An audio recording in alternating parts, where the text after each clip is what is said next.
안녕하세요. 저는 양제이션이고요.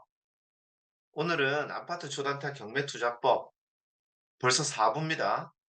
현장 조사와 입찰가 산정 한번 해보도록 하겠습니다. 현장 조사 우리가 임장이라고 하죠. 그 전에 준비를 좀 해야 돼요. 자, 먼저 말씀드릴게요. 입찰가 산정이라는 것이 심플하다고 생각하시는 분들도 많지만 어찌 보면 아주 복잡한 작업입니다. 예. 나만 입찰가를 산정해야 되는데요.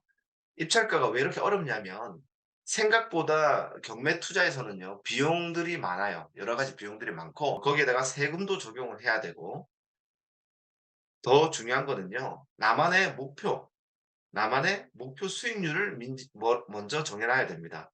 그렇게 해야지만 이와 같은 입찰가의 숫자가 만들어질 수 있습니다. 그리고 두 번째로 우리가 아파트를 한다고 하면 어떤 출구 전략으로 나가느냐에 따라 이 입찰가 산정 방식이 달라져요. 우리는 지금 초단타이기 때문에 초단타에 맞는 입찰가 산정표를 제가 만들어 왔습니다. 자, 그럼 이 입찰가 산정을 하기 위해 현장 조사를 사실 한다, 이렇게 개념을 가시면 돼요. 입찰가 산정에 필요한 팩터가 한 12 가지 정도가 있거든요.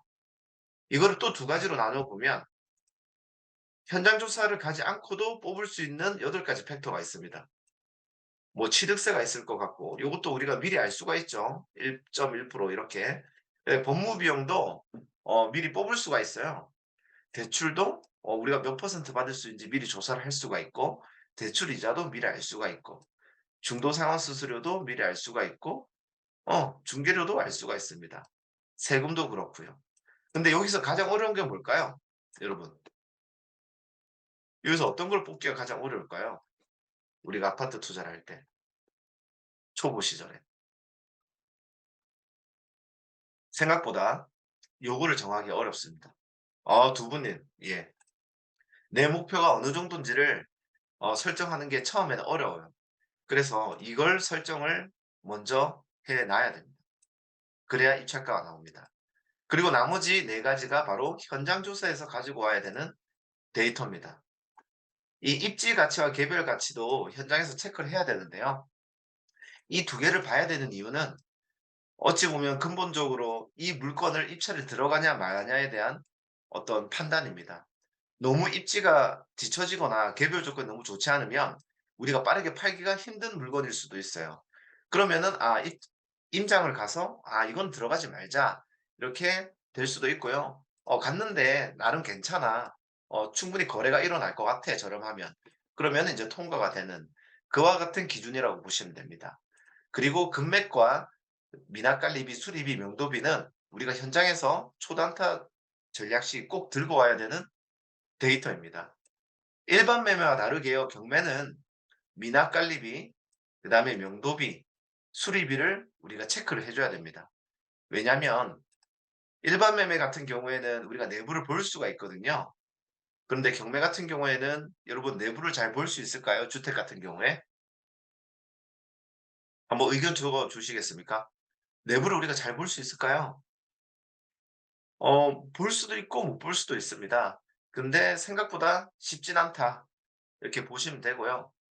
그렇기 때문에 이 집이 수리가 돼 있는지 안 돼 있는지 이런 부분들이 어려워요.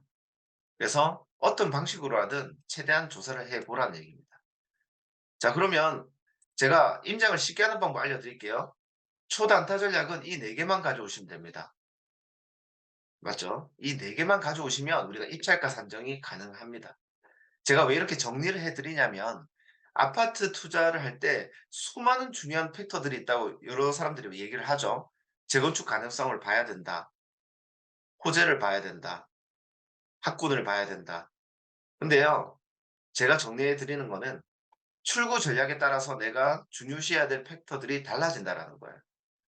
우리가 사서 저렴하게 시세보다 밑으로 깎아서 파는 이 조나타 전략에는 호재도 필요 없고요. 전세 가격도 어찌 보면 필요 없어요. 제일 중요한 건 뭐다? 금매가가 얼마냐, 얼마에 팔리냐, 그다음에 이런 경매 비용이 중요하게 됩니다. 자, 그럼 오늘 이거를 조사하는 거를 알려드리도록 하겠습니다. 자, 임장 전에 준비물입니다. 임장 체크리스트를 만들어 가야 돼요. 이 방금 위에 있는 이 6 가지도 우리가 외우면 외울 수 있겠지만 현장에 가면 또 '내가 어떤 걸 조사해야 될까?'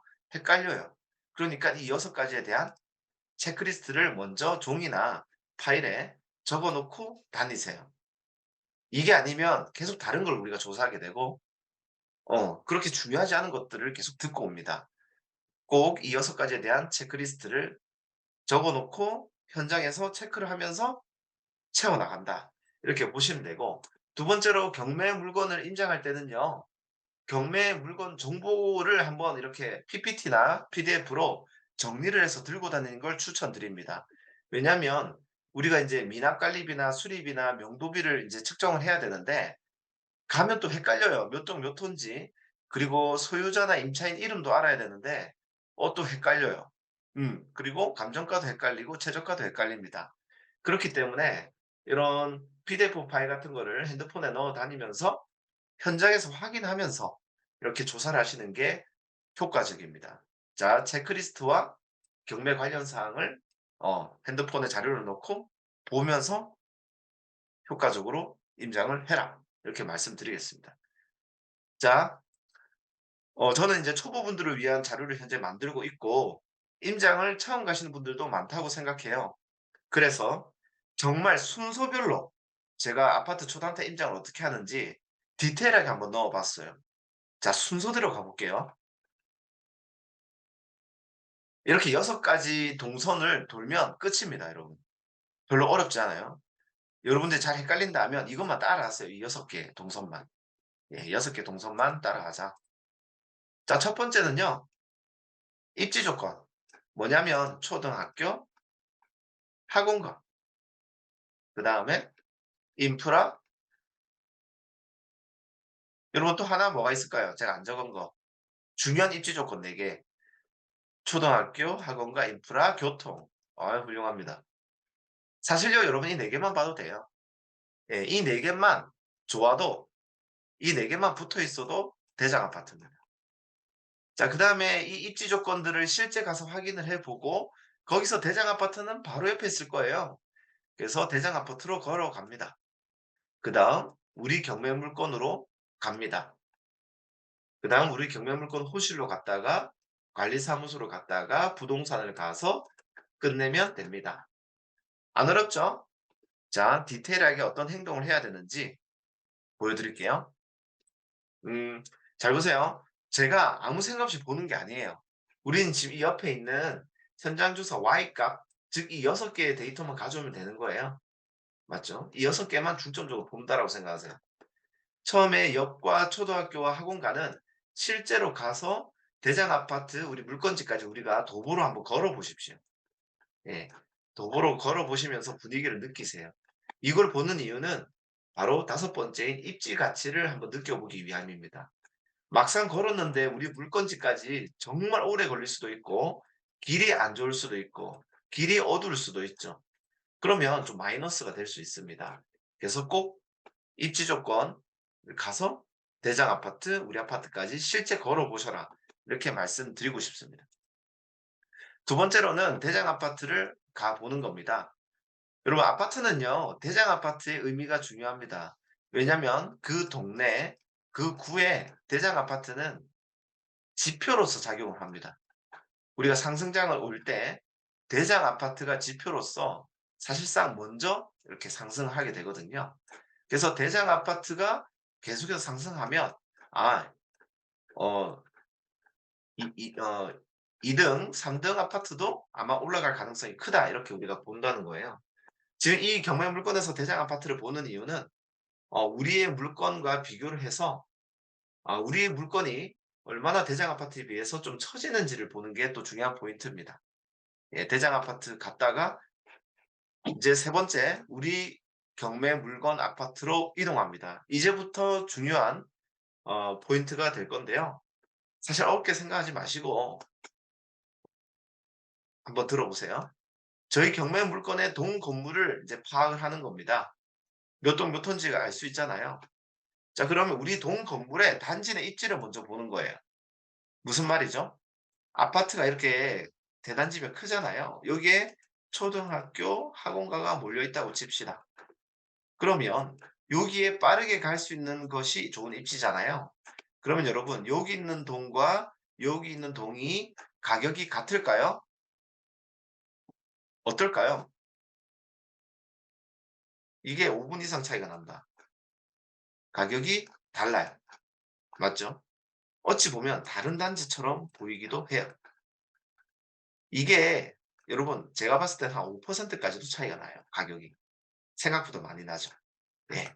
그렇기 때문에 우리가 손품을 통해서 이 아파트가 뭐 2억 5천 정도 해. 이 정도 파악하고 왔잖아요. 그렇다면 이제는 우리 경매 물건 동 건물의 어떤 그 내부적인 입지를 또 파악해서 '아 한 1,000만 원 정도는 까줘야겠어.' 이런 거를 파악해야 된다라는 겁니다. 그리고 로얄 동이라는 거는 이 입지만 보는 것이 아니라 향도 중요합니다. 자 여러분 사람들이 선호하는 향은 어디 향이다? 적어 주세요. 훌륭합니다. 남향이 좋아요. 하루 종일 해가 아름답게 들어옵니다. 예. 동향은요. 아침에 햇살이 너무 세요. 인생을 힘들게 시작합니다. 그리고 빨리 어두워집니다. 남향이 아름다운 인생이다. 그래서요. 실제 남향이요. 더 비싸요. 큰 차이는 아니지만 한 3%더 비싼 것 같습니다.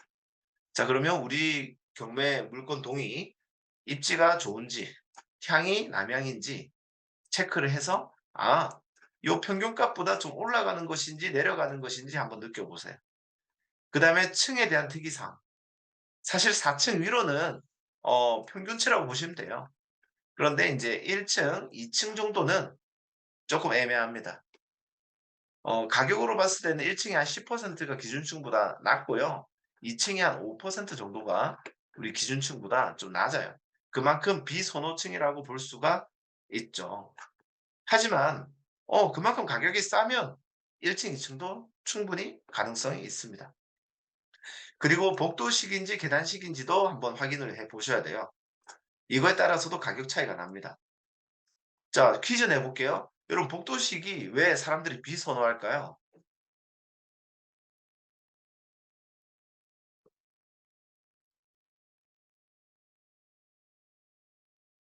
안전 위험 충분히 있습니다.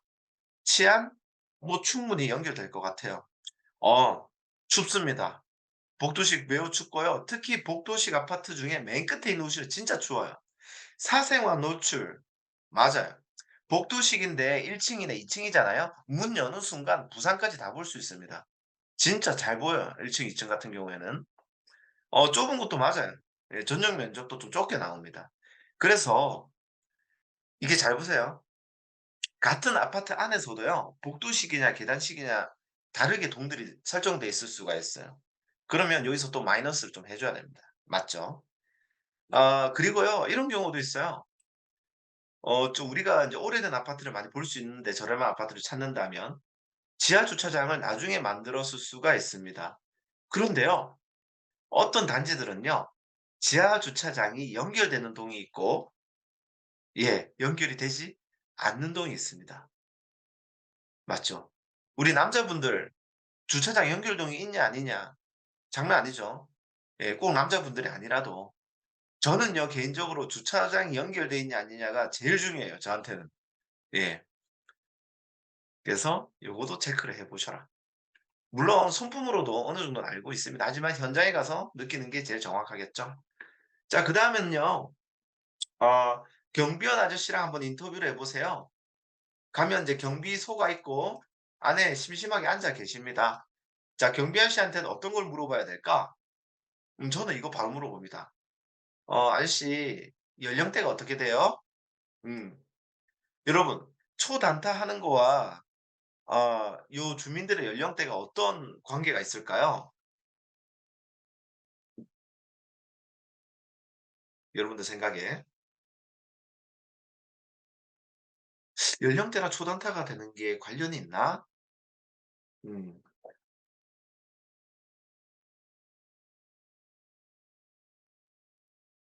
수요. 예. 연관되는 것 같아요. 이사 수요 맞습니다. 30-40대 가족 단위는요.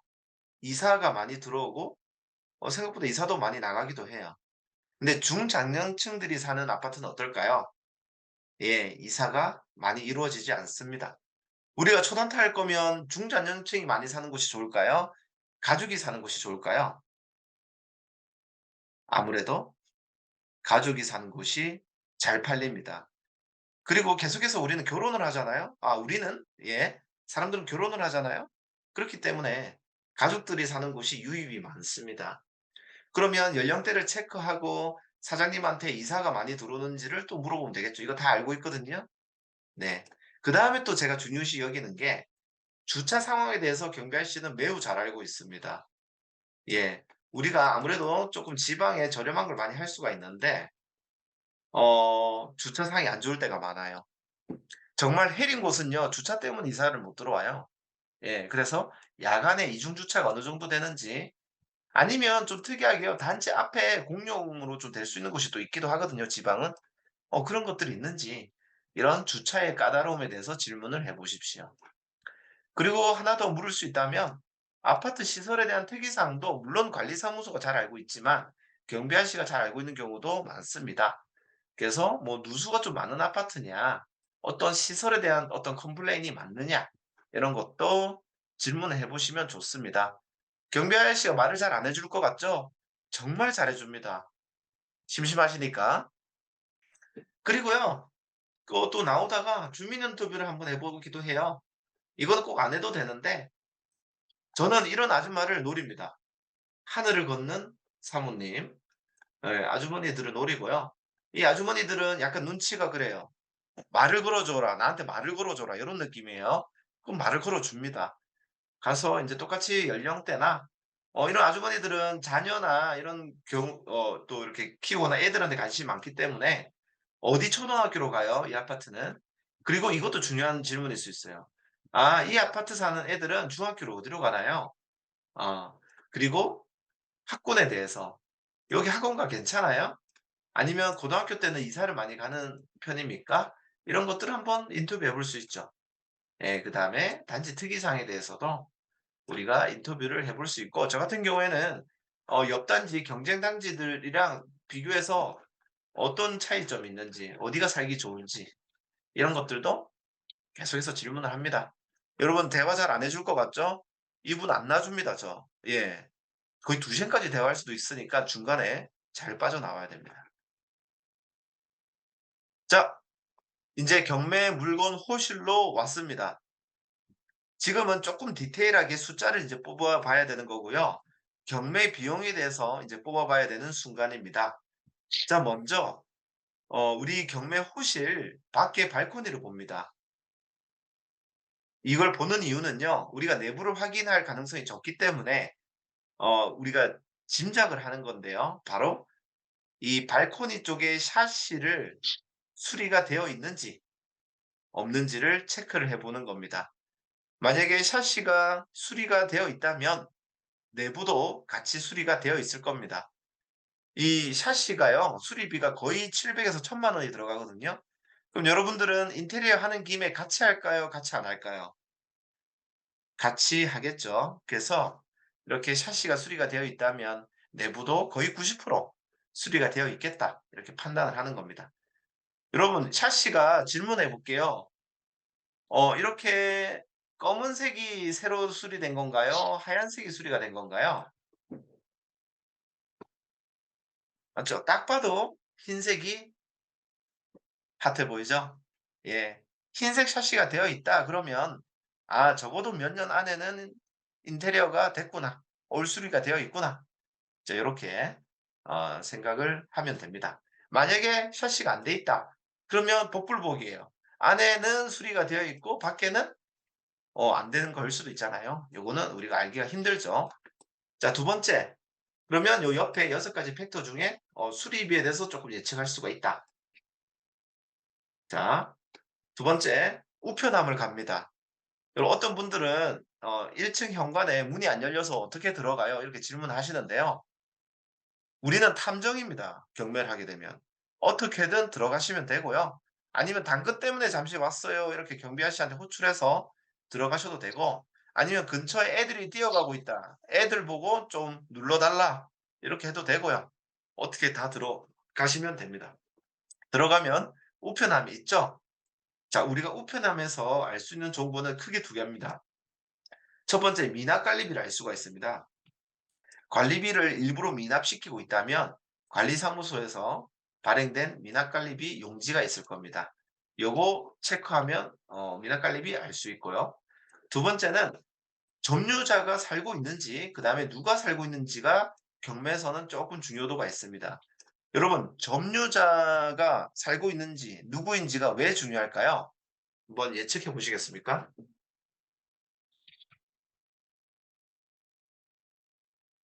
아 경범부님 그러니까 초보가 아니신 것 같아. 예. 점유자를 예측하는 건요 바로 명도 때문입니다. 예. 우리가 명도라는 게 사실 이렇게 권리 분석이 깨끗한 물건들은 크게 어렵지 않거든요. 그래도 쪼끔 시간이 많이 걸리거나 쪼끔 성가스러울 수가 있어요. 근데 누가 사는지 아니면 살고 있는지 아닌지 이걸 먼저 파악을 한다면 명도를 수월하게 진행할 수 있는 요인이 됩니다. 더불어 이사 비용이 나갈지 말지까지 우리가 예측을 할 수도 있습니다. "명도비는 얼마큼 해야 되나요?" 하시면 우리가 다음 제가 5 주차 때 명도에 대한 주제로 얘기를 하면서 우리가 이사비를 무조건 줄 필요는 없거든요. 어떤 경우에는 이사비를 안 주고 내보낼 수도 있습니다. 그런 것들을 쪼끔 더 구체적으로 설명을 해 드리도록 하겠습니다. 보통 이사비라고 하면 우리 아파트에서는 한 100 에서 200 정도를 우리 투자자들은 잡는 것 같아요, 많이 줘야 된다고 하면. 실제 이사비가 이 정도 나가니까. 예, 그렇습니다. 그다음에 경매 물건 호실 앞에까지 가 보세요. 예, 가 보셔서 어떤 걸 또 체크한다? 도어락이 새 거로 교체되어 있는지, 그다음에 현관문이 수리되어 있는지 또 보는 겁니다. 이걸 왜 볼까요, 제가? 도어락과 현관문이 예, 반짝반짝한지 보는 이유는 훌륭합니다. 예, 요것도 돼 있으면 안에 '수리가 좀 되어 있겠구나. 주인이 해 줬구나.' 하는 김에 예, 요렇게 생각하시면 될 것 같습니다. 그다음에 택배나 이런 것들을 보면서 누가 살고 있는지를 또 예측할 수가 있고요. 그다음에 아무도 안 살고 있다면 법원에서 온 혹은 이런 우체국에서 온 스티커가 엄청 많이 붙어져 있어요, 여기. 예. 지금 이 집은요, 여러분 사람이 살고 있을까요? 안 살고 있을까요? 퀴즈.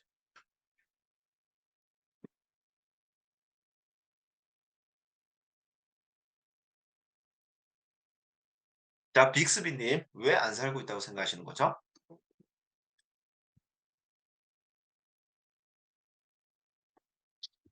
느낌상? 저걸 안 뜯어가서 박수. 자, 질문해 보겠습니다. 어 우선 요 우체국에서 온 이 등기도 맞죠? 사람이 안 뜯어가는 거 보면 안 살고 있는 것 같기도 하고요. 제일 큰 건 이겁니다. 이게 뭘까요?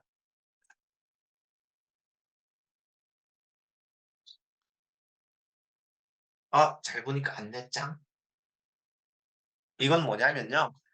여러분 법원에서 현황 조사를 합니다. 경매에 나오면. 현황 조사를 하는데 현황 조사관이 전입세대 열람원을 들고 와서 전입이 돼 있는 사람이 살고 있는 게 맞는지 그다음에 어 보증금은 얼마인지 이런 걸 질문하게 되잖아요. 그와 함께 동시에 이 임차인에게 "당신은 권리 신고를 할 수가 있습니다."라는 안내장을 주고 갑니다. 여러분 권리 신고 뭔지 아시죠? 저 스터디 들으셨던 분들. 바로 임차인으로서 우선 변제권을 "당신은 쓰시겠습니까?" 요 뜻이거든요. 이렇게 중요한 서류를 이렇게 뜯지도 않고 문에 붙어 있었다라는 거는 '아 현재 살고 있지 않구나.' 이렇게 보시면 됩니다. 자, 이렇게 조사를 하면요. 우리가 미납관리비도 어느 정도 추측을 할 수도 있고 수리비도 예측을 하고 이사비도 '어제 이 정도 주면 되겠구나.' 그리고 인제 개별 가치까지 우리가 파악을 또 했네요. 그런데 여러분 점유자 인터뷰가 제가 좀 조심스럽습니다. 사실 점유자 인터뷰를 하는 게 좋긴 하죠. 왜? 내부를 볼 수가 있잖아요. 그리고 명도에 대한 사항도 알 수가 있어요. '아 얘 좀 대화를 해 보니까 좀 빡센 분이신데' 예? 그리고 '아 안에 수리가 다 되어 있구나.' 제일 좋긴 해요. 제가 예를 들어서 다가구 임장을 제가 많이 가거든요. 원룸 같은 경우에는 제가 똑똑하면서 인터뷰를 다 합니다, 열 몇 가구를. 그런데 제가 예전에 혈기왕성할 때는 무조건 똑똑해서 아파트도 열었거든요. 근데 저는 개인적으로 예를 들어서 보통 인제 가장 아빠가 나와요. 근데 그 표정이 너무 난처해요. 왜냐 안에 자녀들이 있거든요, 집안에. 근데 제가 좀 그때 쪼끔 그랬어요, 마음이. 그리고 여러분 이번 앞에 기사도 보셨죠? 예. 그래서 좀 조심스럽긴 합니다. 기사도 있고 제가 인제 명확하게 말씀드리면요. 정말 점유자가 기분 좋게 점유 아니면 '점유자에게 내가 정말 큰 도움을 주겠다.' 이런 마인드라면 인터뷰를 하세요. 그런데 점유자는 안 그래도 지금 재산을 어느 정도 날렸을 거거나 좀 민감한 상황인데 문을 열어서 겁이나 주고 입찰도 아직 하기 전인데 이런 식으로 몰아붙이는 거는 쪼끔 문제가 생길 수도 있다. 이렇게 말씀드립니다. 하지 말라는 얘기가 아니에요. 네. 그다음에 인제 이렇게 복도식을 서성거리고 있으면 다른 이웃들이 또 왔다 갔다 하거든요. 바로 인제 인터뷰 시작하는 거죠. "혹시 지나가면서 요 호실 안에 수리된 거 보셨나요?" 지나가시면서 복도식이면. 예 요런 것들을 질문하고 "아 여기 지금 사람이 살던가요?" "아 혹시 어떤 뭐 30대 여성분이 살던가요?" 이렇게 하면 의외로 잘 알고 있습니다. 네. 인터뷰해 보시고. 자 그다음 관리사무소로 갑니다. 자 여러분 관리사무소에 가는 가장 큰 이유는 뭘까요?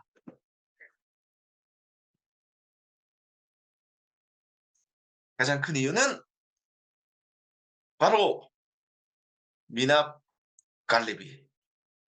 관리사무소로 간다. 여러분 잘 알려 줄까요? 잘 알려 줍니다. 왜 잘 알려 줄까요?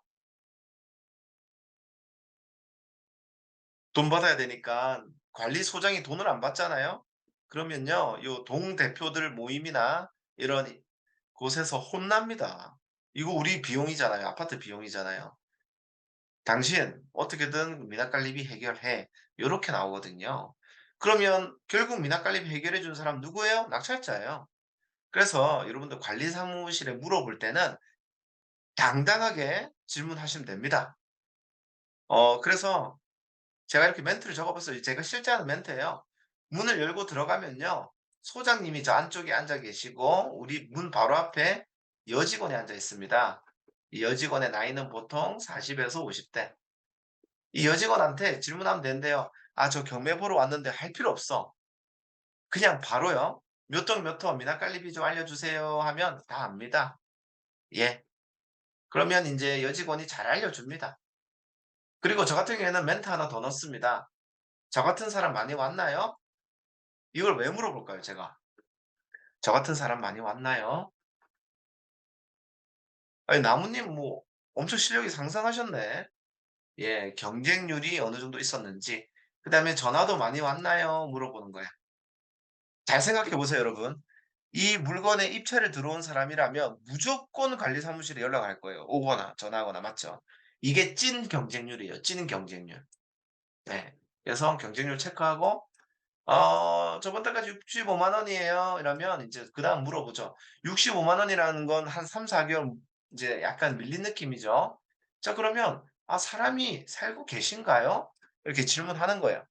여러분 관리사무소에서는 누가 사는지 살고 있는지 소유주가 살고 있는지 임차인이 살고 있는지 과연 알고 있을까요? 모를까요?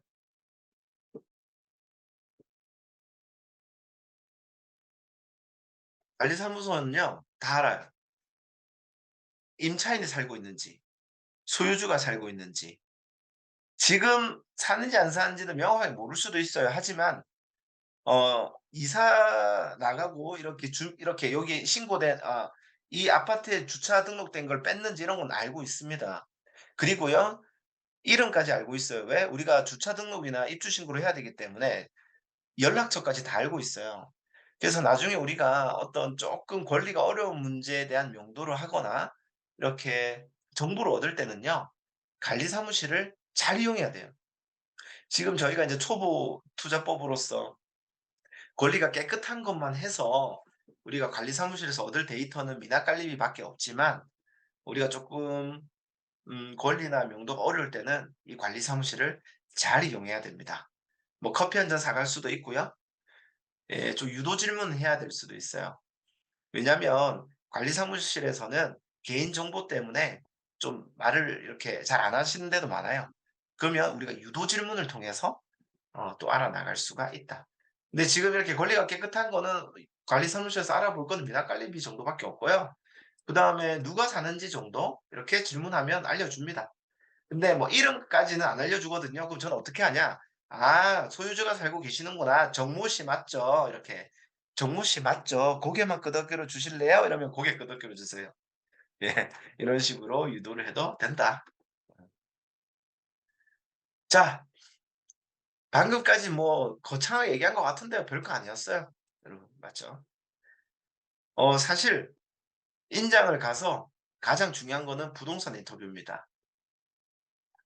첫 번째 가장 중요한 금매가를 알아오는 곳이니까요. 지금까지 여러분 미납관리비, 수리비, 명도비, 입지 조건, 개별 조건은 다 파악이 된 겁니다. 이것만으로도. 예. 이제 마지막 금매가. 요게 가장 중요합니다. 우선 부동산에 관련해서는 제가 첫 번째 말씀드리고 싶은 게요. 정말 중요합니다. 부동산 중개인이요. 질문하도록 하겠습니다. 초단타 할 때 아파트를 제가 파는 건가요? 중개인이 파는 건가요?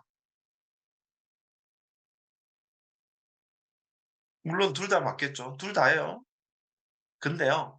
이거를 실제 중개를 잘해 주는 거는 이 부사님의 능력입니다. 역량 차이가 엄청나요. 정말, 정말 역량 차이가 엄청납니다.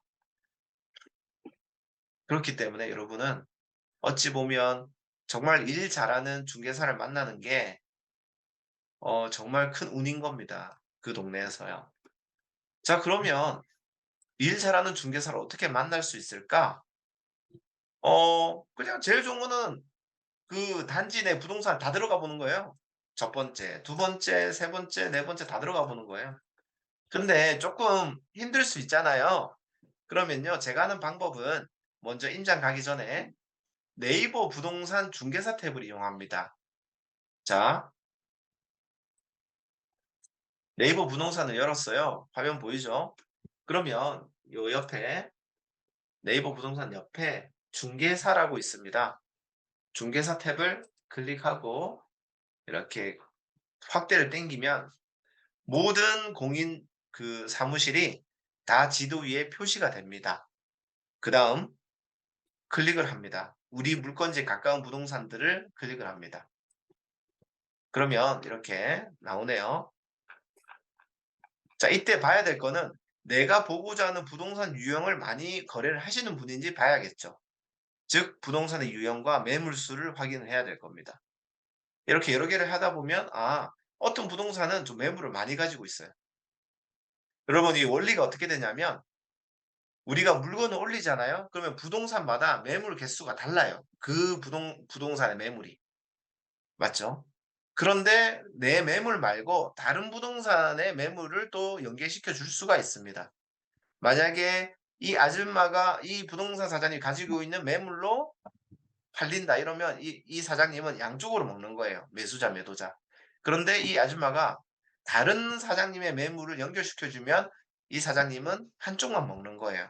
어떤 원리인지 아시겠죠? 예. 그래서 얼마큼 매물을 많이 가지고 있나 그리고 그런 것들을 보면서 좀 느낌을 가지고요. 두 번째 제가 보는 거는 일 잘하는 부동산님들은 이렇게 상세를 잘 적어 놨어요, 밑에. 여기에 보면 요 중간에 부동산님들의 멘트를 들어가는 곳이거든요. 이런 것들을 보면서 이분은 호재들 이렇게 매물 설명 요거를 저는 길고 상세하게 적어 놓으신 분들을 좋아해요. 그만큼 능력이 있다고 저는 판단을 합니다. 그리고 세 번째로 보는 거는요. 여러분들은 따라하지 마세요. 저는 관상을 봅니다. 왜냐하면 이때까지 제가 얼마나 많은 부동산 사장님을 만나 봤겠어요. 저도 모르게 꼰대처럼 어떤 관상에 따른 특성에 대해서 좀 느끼고 있어요. 예, 농담이긴 한데 솔직히 저는 개인적으로 많이 느껴요, 관상을 보고. 예. 그래서 그리고 이런 네이버 부동산을 보고 전화로 미리 섭외하는 것도 중요합니다. 물론 이런 아파트 같은 거는 현장에 가서 바로 들어가도 돼요. 예, 왜냐하면 금매라든지 정보는 이미 다 알고 있으시기 때문에. 그런데 좀 일 잘하는 부동산이다 하면 전화로 미리 또 섭외를 하고 가는 것도 좋은 방법입니다. 뭔가 제가 정말 진지하게 온 것 같잖아요. 예. 예. 그래서 더 브리핑을 잘해 줄 수가 있다. 근데 꼭 전화를 안 하셔도 됩니다, 아파트 같은 경우에는. 여러분, 부동산 투자를 위해서 부동산에 문 열고 들어가신 적이 있으신가요? 여러분들 한번 적어 주세요. 우리가 정말 투자를 위해서 부동산 사장님과 대화를 해본 적이 있다. 네.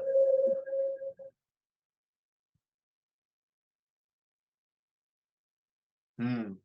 있으신 분도 있고 없으신 분도 있고. 좀 대화가 잘 되던가요?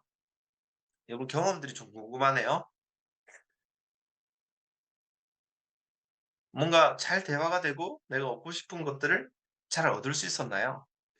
이게 음 쪼끔 어려운 분들도 계시는 것 같아요. 예.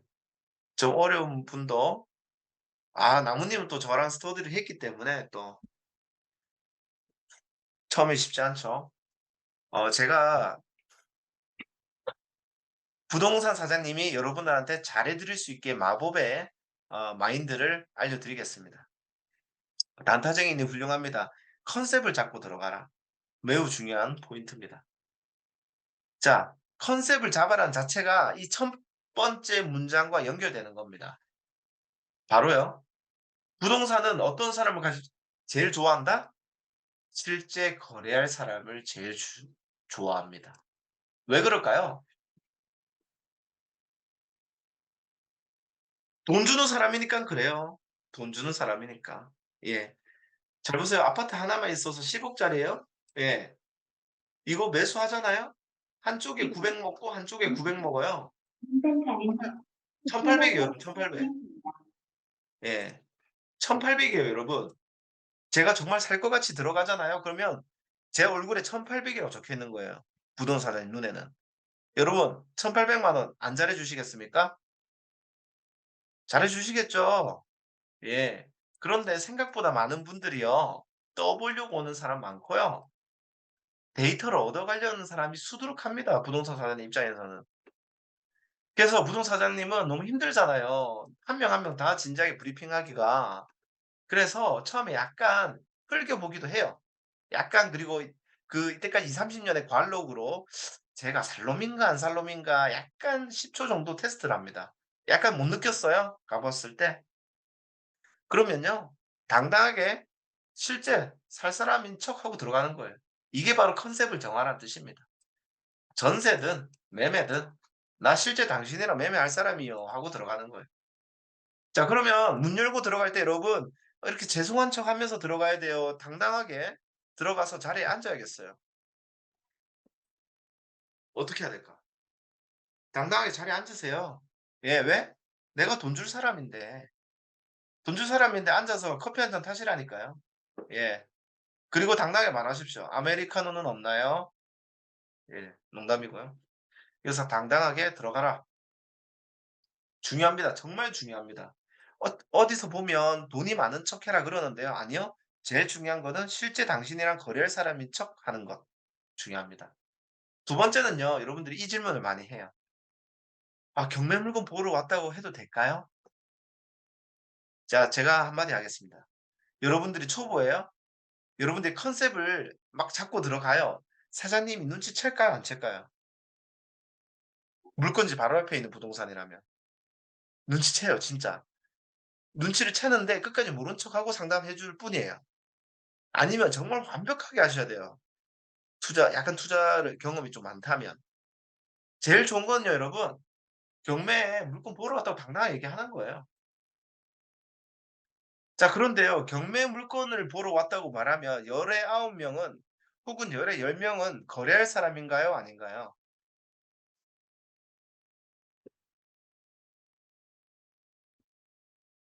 아니죠. 이 경매 물건만 보러 왔다면 사실 낙찰자 빼고는 다 자기 고객이 아니잖아요.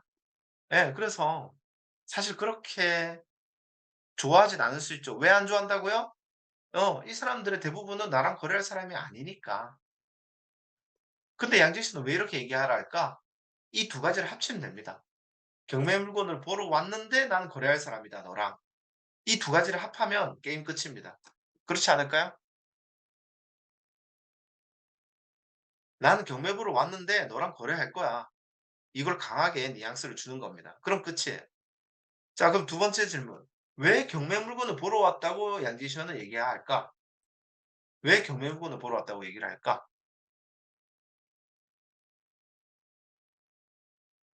우리가 예를 들어서 어 여러 가지 컨셉을 잡을 수가 있겠죠. 내가 이 아파트를 매도하는 컨셉 혹은 뭐 전세 임차인 컨셉 뭐 일반 매매 컨셉을 할 수도 있는데요. 그러면 이 경매 물건에 대한 호실에 대한 히스토리, 이 경매 물건의 개별적인 가치 이런 것들을 질문하기가 애매해요. 예. 제일 좋은 거는 그 당당하게 그 호실을 보고 왔다. 이렇게 얘기하는 게 좋습니다. 그리고요. 부동산 대화 마인드 중에 큰 게 부동산님과 그날 대화하고 끝내는 게 절대 아니에요. 여러분 지금 양재이션 단톡방 들어왔다라는 거는 부동산 투자 원데이 투데이 할 거 아니시죠? 여러분 원데이 투데이 하려고 오신 거예요? 아니죠. 그러면요. 지역마다 얼마나 많은 앞으로 물건이 나올 거고 아파트도 나오고 오피스텔도 나오고 우리는요 일 잘하는 부동산을 만나잖아요. 그러면 그 지역의 나의 직원인 것처럼 친하게 지내는 게 너무 중요한 포인트예요. 제가 천안 좋아한다 했죠. 제 천안에 물건이 4 개가 있습니다 현재. 옛날에 판 것까지 5 번에 천안만 5개 물건이에요. 어떻게 제가 그렇게 좋은 금매로 혹은 경매로 이렇게 가져줄 수가 있었을까요? 정말 일 잘하는 부사님 한두 분을 만나서 그래요. 천안에 금매 나오잖아요. 저한테 바로 전화 와요. 왜? 왜 전화를 바로 할까요? 그 부동산 일 잘하는 부동산님들은 저에게. 여러분 금매 나올 때마다 왜 저한테 전화를 할까요? 왜? 살 것 같으니까. 그러면 나는 어때요? 저는 거기에 시세를 잘 알고 있고 지역을 알죠. 그래요? 살게요. 계좌번호 주세요." 바로 사는 거예요. 완벽한 윈윈하는 구조입니다. 예. 그러면요 우리는 부사님이랑 친해져야 돼요, 그 지역에. 아무나 친해지는 게 아니라 일 잘하시는 부사님과. 그래서 "이 부사님과 파트너십을 가져라." 이 얘기를 해 주고 싶고요. 인제 거의 마지막으로 왔습니다. 부동산 인터뷰를 하는데 여러분 많이 안 해 보신 분들은 초단타 할 때 어떤 인터뷰를 하냐가 좀 궁금할 수가 있어요. 요거는 제가 어제 새벽에요. 정말 제가 요새 초단타 임장을 많이 가거든요. 거기에 항상 나오는 주제를 넣어 봤습니다. 자 해 보겠습니다 시뮬레이션. "안녕하세요 사장님. 저 202동 경매물건 보러 왔어요." 여러분 당당하게 들어가서 앉으세요 그냥. 예. 커피 믹스 타면서. "아 저 이거 낙찰받고 바로 팔 거거든요. 사장님은 얼마에 팔아 주실 수 있나요?" 요게 핵심 질문입니다. "사장님은 얼마에 팔아 주실 수 있나요?" 요게 왜 핵심 질문일까요? 네. "당신과 거래하겠습니다. 당신과 거래하겠습니다." 어떻게? "네가 잘 알려주면 너랑 거래할게." 요 뜻이에요. 맞죠? 항상 이 문장을 치고 들어가세요. 예 먼저 보고 왔는데요. 낙찰받고 바로 팔고 싶은데 사장님 얼마 팔아 줄 수 있어요? 자연스럽게 투자자인 것처럼. 맞죠? 우리 투자자 맞죠? 예. 그래 중개사가 "몇 동 몇 호죠?" 이러면 인제 "아 몇 동 몇 호고요. 제가 오늘 보고 왔던 개별성을 좀 설명을 주세요." "아 수리가 내부 수리가 안 된 것 같던데." 이렇게 약간 반말 느낌. 자 그다음에 중개사가 왜 경매 물건을 까고 들어가라고 하냐면요. 생각보다 이 부동산 단지에 있는 부동산이 그 물건에 대해서 전세를 임차를 했거나 거래를 한 경험이 있을 수도 있어요. 그러면요 이 중개사가 거기 안에 수리 유무를 알고 있을 때가 생각보다 많습니다 여러분. 예. 생각보다 수리 유무를 많이 알고 있다 중개사들이. 그러면 대박이죠. 또 수리비까지 알 수가 있죠. 자 그런데 거기 로얄동은 아니에요. 이렇게 개별성까지 알려줍니다. 맞죠? 자 그러면 5 층이고 올수리가 되어 있는데 샤시는 안 돼 있고 자 로얄동이 아니면 요거 현재 시세는 어느 정도예요? 질문해 보시는 거죠. "한 2억 정도 하는데?" 이렇게 하는 거예요. 왜냐면 지금 한 2억 5천2억6천 나와 있어 올수리 된 거. 요렇게 얘기를 해요. 그러면 저는 최근 실거래가를 손품을 통해서 보고 왔잖아요. 그때 약간 이해가 안 된 것들을 질문하는 거예요. "아 2억 5천 이란요. 7층 보니까 2억 1,500에 팔렸던데 이거 지금 시세 떨어진 거 아니에요? 2억 5천 맞아요?" 이렇게. 그러면 중개사가 알고 있습니다. 왜 2억 1,500 인지. 그거 수리 안 된 거라서 그리고 그 향이 안 좋아 거기가. 그래서 저렴하게 팔고 나갔어." 혹은 이거 그때 사정이 안 좋아서 급매로 나간 거야. 올수리 되어 있는데." 이런 거에서 얘기를 해 줍니다. 지금 중개사랑 저랑 어떤 작업을 하는 거죠? 예. 초단타를 하기 위해서 튜닝을 하고 있는 거예요, 초단타를 하기 위해서. 왜냐하면 우리가 장기 투자나 몇 년 뒤에 팔 거라면 이런 투닝이 그렇게 의미가 없을 수도 있어요. 5 0 0원 싸게 사고 이런 게. 근데 우리는 지금 이 아파트로 1,000 에서 2,000 땡기는 거잖아요. 그럼 이 개별성이 중요해요. 이 개별적인 가치에 대한 편차. 그렇기 때문에 사장님과 이런 개별적인 차이에 따른 시세 차이에 대해서 대화를 저는 많이 합니다. 이렇게 디테일하게 사 샤 수리, 로얄동, 층 이런 팩터를 넣어 가지고 시세가 얼마인지 대화를 하고요. 그로 인해서 어느 정도 시세를 잡는 거예요. 그러면 저희 경매 물건 2억 사 2.4억 정도 잡으면 되겠네요. "사장님 이거 저 바로 팔고 싶은데 솔직히 사장님 얼마면 팔아 줄 수 있어요?" 그러니까 사장님이 그러면 어느 정도 감이 있습니다. "내가 한 2억 2천 이면 맞춰 볼게. 그러면 맞춰 볼 수 있을 것 같아. 이거 저렴하니까. 요새 매매 수요 근데 뜸하긴 해. 그래요? 요 매매 대기 실수요자는 없나요? 이 정도 입쯤 있을 것 같은데 1 월에 인제 새학기 때 또 이사 오는 수요가 있으니깐 그때 이 정도 가격이면 내가 팔 수 있을 거야." 보통 이런 식으로 여러분 대화를 합니다. 여러분 좀 머리에 들어오나요? 어떤 식으로 대화하는지? 예. 여러분 느꼈으면 좋겠고요. 네. 추가 질문을 또 이런 걸 할 수가 있어요. "경매 투자자 많이 왔어요?" 이렇게 경쟁률 체크할 수가 있고 그다음에 "초등학교 어디로 가나요? 이 아파트?" 네 학군에 대한 이런 질문들도 할 수가 있죠. 예 사장님한테. 그다음에 요것도 중요합니다. 어떤 지역은요 중학교가 뺑뺑이고요. 어떤 지역은 초등학교에서 연결됩니다. 요것도 해서 이 중학교의 학업 성취도까지 체크를 해 봐야겠죠. 그다음에 연령대나 어떤 직장인들이 이 아파트로 오는지도 어찌 보면 우리가 참고해야 될 사항이 될 수가 있을 것이고 그다음에 여러분 실제 현재 금매도 알아보는 거예요. 사장님 금매에 있으면 이거 저한테 주세요. 제가 살게요." 폐차라고 와서. 이 질문 왜 하는 거죠? 첫 번째 목적? 이 두 가지의 목적으로 제가 물어봐요.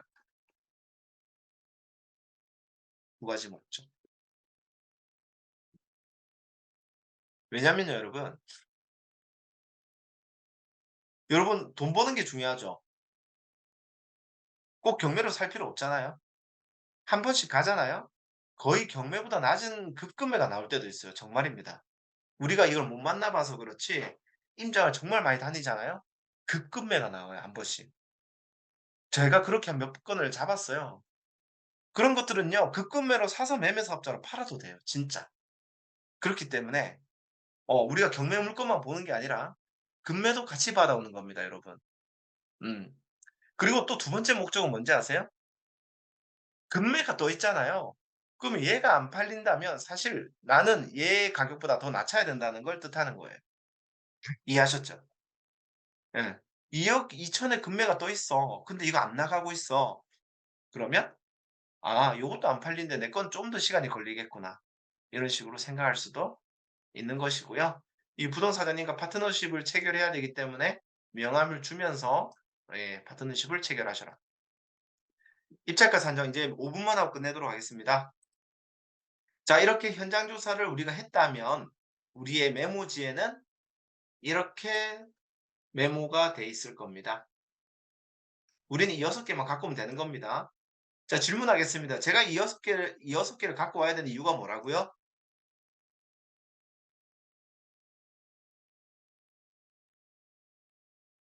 이 2 개는 뭐 입찰을 할지 말지에 대한 것들을 보기 위해서 가치를 측정을 했었고 이 4 개를 왜 가지고 와야 된다 했죠? 우리의 목표는요. 입찰가를 만들기 위함입니다. 입찰가를 만드는 게 우리 목표인 거예요. 디테일한 입찰가. 예. 두 분이 목표 수익이라고 했는데요. 목표 수익은 임장 가기 전부터 우리가 만들어 놔야죠. 맞죠? 자, 그러면 이 4 개는 입찰가 산정을 위해서 우리가 조사를 한 겁니다. 보통 제 매무지는 이렇게 적혀 있을 거예요.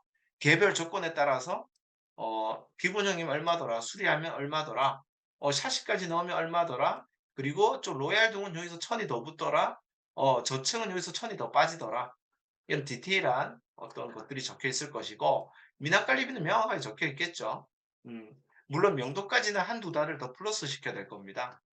그다음에 수리비도 우리가 체크를 하는데요. 여러분 질문해 볼게요. 수리를 해서 파는 게 좋을까요? 안 하고 파는 게 좋을까요?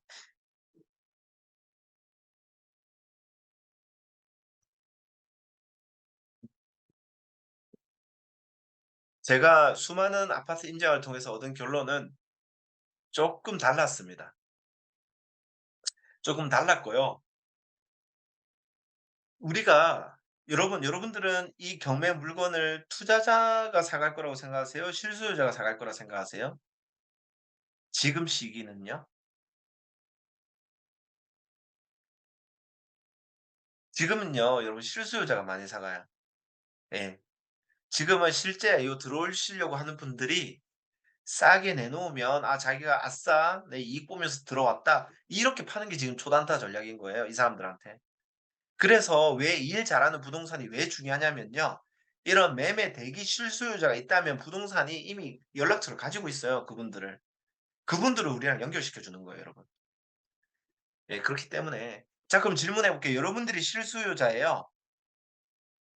인테리어가 이렇게 그냥 깔끔하게 되어 있는 걸 들어가시겠어요? 안 돼 있는 거 들어가시겠어요? 당연히 인테리어 돼 있는 게 좋겠죠. 그럼 다시 질문 드릴게요.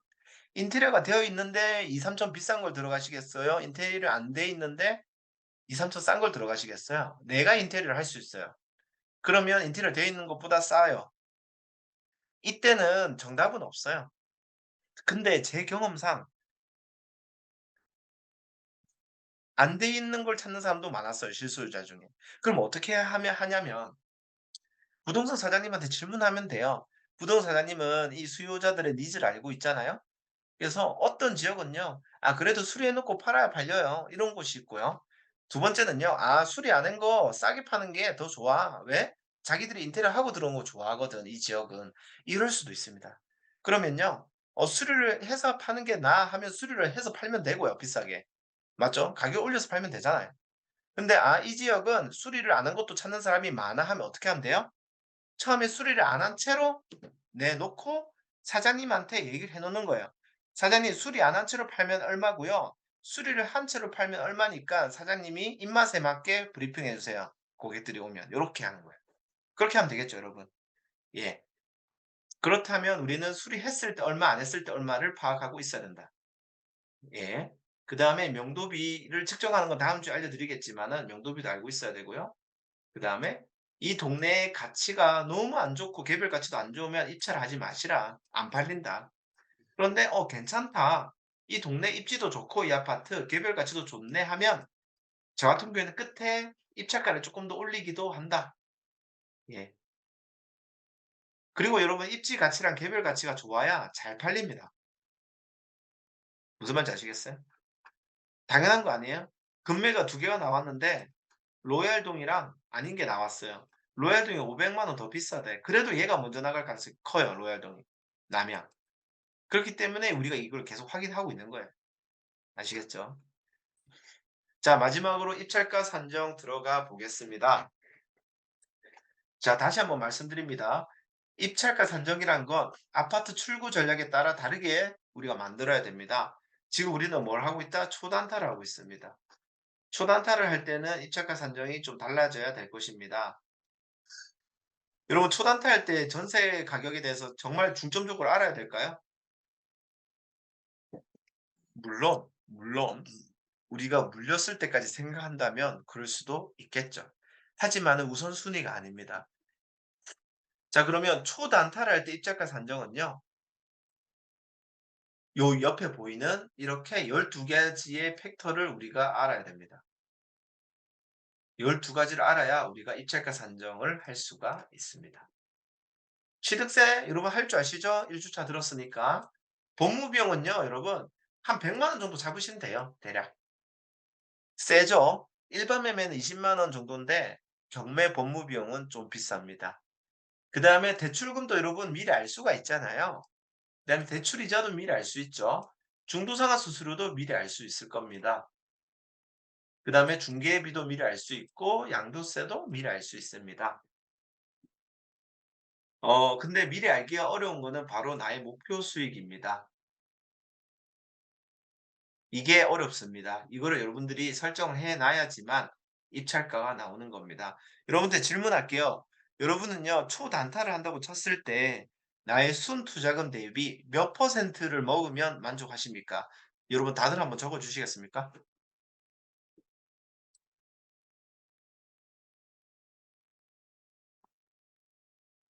내 순투자금이 예를 들어서 5천이 들어갔어. 그럼 여러분들은 얼마를 초단타에서 남겨야 자 20% 좋습니다.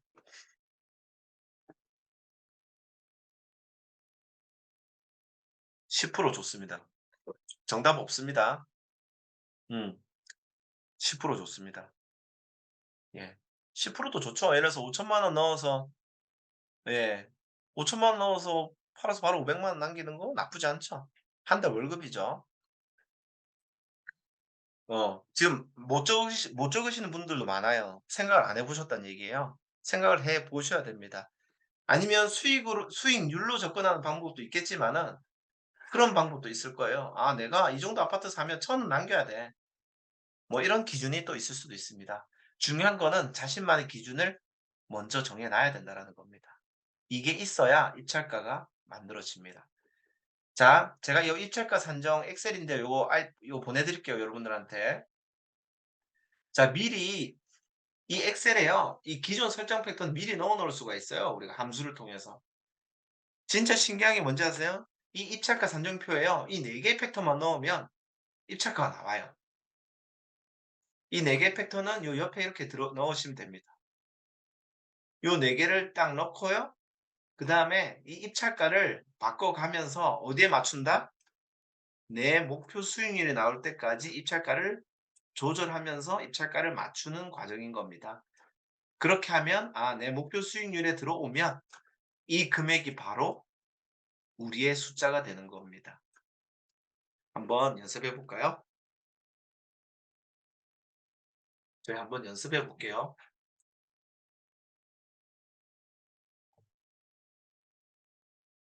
이건 마지막입니다. 네. 초단타 아닐 때는 입찰가 산정표가 또 달라질 겁니다, 여러분.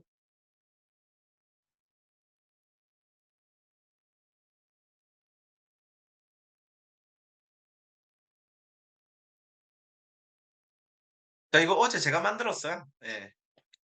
제가 다른 공투하는 분들이랑 쓰는 게 있는데 그건 쓰면 안 될 것 같아서 개인적으로 빠르게 만들어 봤습니다. 자, 잘 보세요. 이런 겁니다. 이 4 개의 팩터가 없으면요. 4 개의 팩터가 없으면요. 우리가 아무 정보를 알 수가 없죠. 근데 위에 기존 설정 팩터에 대한 함수는 넣어 놨어요. 예. 그다음에 이 4 개만 넣어 보는 거예요. 우리의 Y 값. 미납관리비 오케이 100만 원이었어. 이거 내가 내야 되는 금액이야. 그다음에 수리비 한 400 정도 한번 이렇게 화장을 해 줘야겠어. 명도비 200 이거 소유주한테 200만 원 줘야 나갈 것 같은데. 그다음에 이거 매도가는 한 2억 5천 정도 할 것 같아. 금매가는 2억 5천 이건 금매가입니다. 맞죠? 맞죠? 이렇게 나왔습니다. 그다음에 요 대출금이나 이런 것들은 입찰가에 인제 맞춰져 있는 거거든요. 그다음에 이 입찰가를 조절 팩터로서요. 뭘 보면서 조절한다고요? 내가 원하는 목표의 수익률과 내가 원하는 목표의 금액이 올 때까지 적어 보는 거예요, 여기를. 이렇게. 48% 여러분 48% 남으니까 적으면 될까요? 근데 왜 적으면 안 될까요? 이 금액을. 낙찰이 안 되겠죠. 여기서 내 목표까지 한번 올려보는 겁니다.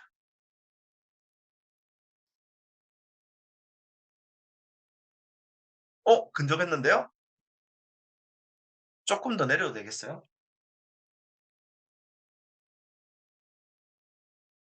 어 요 정도 금액이 될 것 같아요. 여러분 내가 목표가 만약에 20% 였고 막 1,000,000원 이상은 본다. 그러면 요 정도면 제가 원하는 입찰가 되는 거예요. 근데 내가 쪼끔 더 낙찰 확률을 올리기 위해서 나의 최저 목표까지 한번 본다 하면 더 올릴 수도 있는 거예요. 이렇게. 그러면 "양제시어는 20%는 꼭 먹어야 돼." 하면 나의 입찰가 숫자는 이게 저의 숫자가 되는 겁니다. 여러분 이 숫자를 보기 위해서요. 지금까지 우리는 권리 분석을 했고 손품을 했고 임장을 해서 지금 이 숫자를 얻은 겁니다. 그리고 법원에 가서 이 숫자를 적고 나오시면 끝인 거예요. 많은 분들이 법원에 가서 결정하시는 분들이 많아요. 아니면 엄청 낮게 써요. 절대 안 돼요, 아파트. 이렇게 권리 분석이 깨끗한 아파트는요, 그냥 낮게 쓴다고 되지 않아요. 이게 최고의 노하우인 거예요. 내가 원하는 목표 수익률을 최저치를 잡아 놓고요. 거기에 비용들을 다 때려 넣고 가장 올릴 수 있는 입찰가가 얼마인가를 보는 거예요. 이렇게 권리 분석이 문제가 없는 아파트를 할 때는요. 우리가 어제 거투님처럼 특수 물건을 한다 그러면 쪼끔 낮게 적어도 돼요. 왜? 리스크가 크고 경쟁률이 심하지 않으니까. 그런데요 이렇게 경쟁률이 어느 정도 있겠죠. 아파트 권리 분석이 문제가 없으면. 그러면 사실은 입찰가를 올리는 경쟁입니다. 입찰가를 올리는데 어디까지 올린다? 나의 목표 최저치까지 올리는 거예요. 이게 입찰가 산정의 최고의 저의 노하우입니다. 마지막 페이지입니다. 입찰가 산정할 때 제가 낙찰 이 정도면 낙찰이 안 될 거예요라고 했잖아요. 그거에 대한 참고 데이터가 될 수 있는데요. 옥션 1에 가면 이렇게 밑에 탭을 보면 동일 번지 매각 물건이다. 이게 무슨 뜻일까요, 여러분?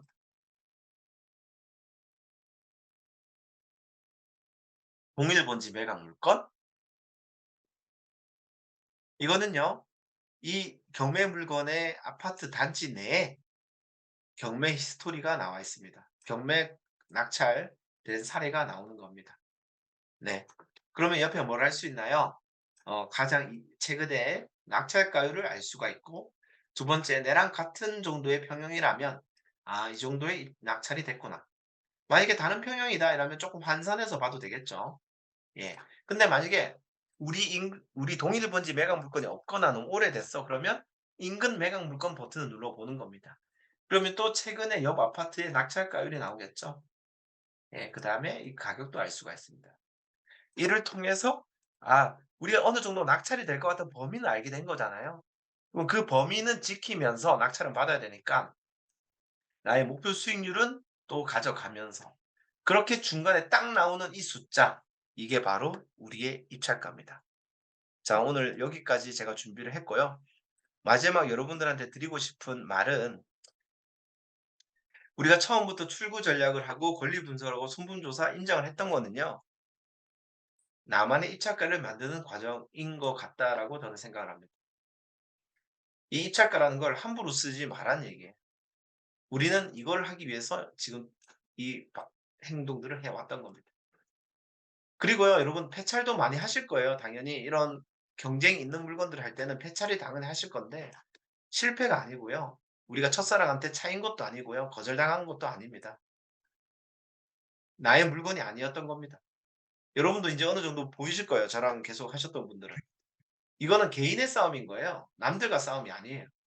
내가 나의 출구 전략으로 나의 목표 금액에 맞게 만든 입찰가가 아니면 이건 내 물건이 아니다. 다른 출구 전략을 가지고 다른 목표를 가진 사람의 물건이었구나 하고 그다음 물건을 바로 가시면 됩니다. 그래서 제가 지금 경매하는 많은 경매인들을 만났는데요. 많은 초보분들이 10명 중에 무려 7 명이 몇 달 안에 이 시장을 나갑니다. 왜 그럴까요? 처음에는 내가 한 번, 두 번 입찰하면 낙찰이 될 거라고 생각하셨을 텐데 계속 폐차를 하게 되고 지치게 됩니다. 근데요 여러분 계속 하시다 보면 나만의 입찰가를 만들어서 꾸준하게 입찰을 하다 보면 확률적으로 낙찰이 똥 하고 되실 겁니다. 즉 나의 물건이 나올 겁니다. 그래서요 제가 마지막으로 드리고 싶은 노하우는 너무 한 가지 물건에 집중을 너무 많이 하지 마시고 제가 이때까지 손품, 임장 완전 단기부를 알려드렸잖아요. 요거를 완전 기계적으로 자주 하는 거예요. 그리고 입찰을 최대한 많이 하는 겁니다. 그러면요, 여러분 확률적으로 낙찰이 되게 돼 있습니다. 제가 초보 때 낙찰을 3 개를 4달 만에 받았습니다. 근데 제가 과연 입찰을 몇 번을 했을까요?